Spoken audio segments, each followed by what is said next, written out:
Bien, hemos llegado al tercer vídeo de los tres que correspondían a la unidad 5, relacionada con los más medias y en concreto con la prensa. En este tercer vídeo vamos a hablar de los géneros de opinión, que son aquellos que ofrecen la valoración personal de un hecho sobre el que se ha generado interés. Entre otros destaca las cartas al director, el editorial y la columna o artículo de opinión. Como características lingüísticas propias de este tipo de textos, pues está el registro estándar con tendencia al oculto, el uso de un léxico connotativo frente al denotativo que aparecía en los textos informativos dado su carácter objetivo, un uso del tono exclamativo, interrogativo y de recursos retóricos como metáforas, personificaciones, hipérboles o eufemismos, además de adjetivos o adverbios de carácter afectivo valorativo. También abuso de recursos tipográficos, muy frecuente sobre todo en la prensa amarilla o deportiva, es decir, grandes titulares, ruptura de la linealidad y horizontalidad del titular, o manipulaciones tipográficas a través de colores, las letras deformadas o invertidas, entrecomillados o subrayados innecesarios, etc.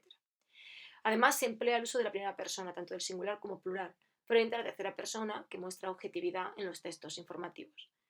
Anécdotas, ejemplos o citas son frecuentes y también, pues evidentemente, la argumentación, puesto que lo que pretendemos es llevar a alguien a nuestro punto de vista, compartir nuestro punto de vista, nuestra opinión sobre un tema determinado. Ahí tenéis las cartas al director. Estas las escribe cualquier persona de cualquier sitio. Se las mandan al director, pueden versar sobre cualquier tema de interés y luego pues el periódico decide si las publica o no. Aparece el texto y al final la persona que lo ha escrito y el lugar de origen.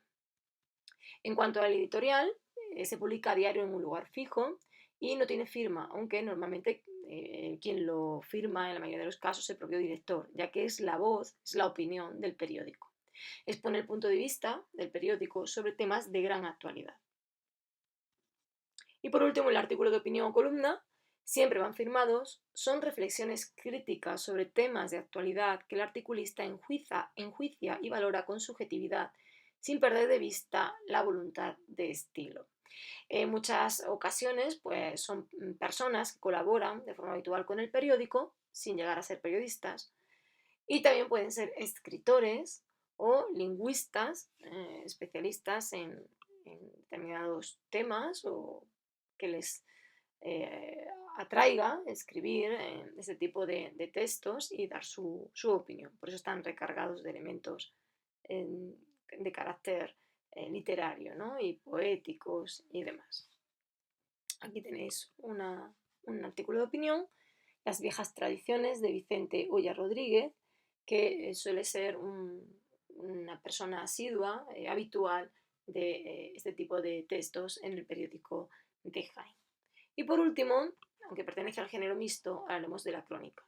En ella se combinan la información y la opinión, como es propio de los textos de carácter, de los textos mixtos, ¿no? Se informa sobre un suceso, la información debe ser verdadera y estar documentada.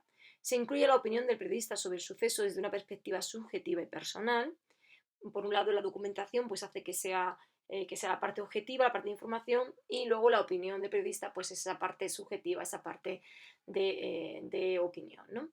Y en cuanto a la estructura, pues consta de un titular, destaca el aspecto más relevante del suceso de forma subjetiva, un subtítulo que explica con objetividad el motivo de la crónica, y el cuerpo, donde se utiliza un lenguaje subjetivo en el que predomina el uso de recursos literarios que se mezclan con la aportación de datos objetivos, ¿no? Como vemos, constantemente se va utilizando tanto la parte objetiva como la parte subjetiva de la lengua, ¿no? Y otros elementos que pueden aparecer en un periódico, pues ahí tenemos las tiras cómicas, tenemos el tiempo, tenemos el entretenimiento a través de los sudokus, por ejemplo. También aparece la publicidad, el sorteo o el tema del juego, ¿no? Dentro de nuestra sociedad. Bueno, pues hasta aquí este tercer vídeo, esta segunda parte de la prensa, y ahora os vuelve a tocar a vosotros poneros a trabajar y redactar, escribir textos de estas características.